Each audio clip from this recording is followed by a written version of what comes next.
North Minneapolis building had smoke detectors. Because of the lack of warning, many people had to make the life-saving decision to jump to safety. I had to hold him like this by one arm and hold the other one.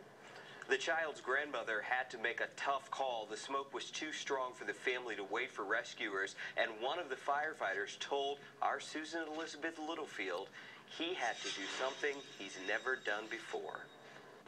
People trap, my driver coming with a ladder, heavy smoke, black heat, and still searching for the fire all at the same time. In the light of day, it's just a story for the captain to tell. But early Saturday morning, it was go time. 9 people injured, smoke filled the air.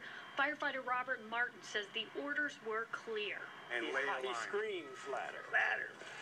Yeah. That means now, that means I need this right here yesterday. They needed a ladder because of what was in Robin Green's arms. I had to hold him like this by one arm. She says after waking to an apartment full of smoke, she realized she had to throw her grandkids out of the window. There's no way you could have stayed here and survived. A neighbor caught the baby. Firefighter Martin called the 3-year-old. Let go. By the time I said let go of the kid's on his way down. What would you say to him?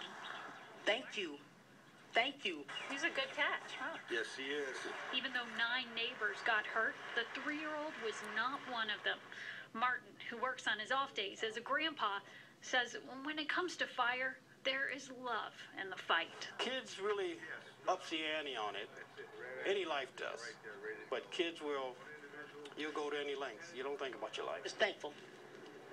I'm thankful that God has granted us another day. That's all I can say about that. Most of the injured were treated for smoke inhalation, including Robin Green's husband, who you just heard from, who is still in the hospital. Few were also hurt from falling. Firefighters, though, tell me they think everybody is going to be okay. As for firefighter Watkins, he tells me in his 28-year career, this was the first time he has called a child from a window with his own 2 hands.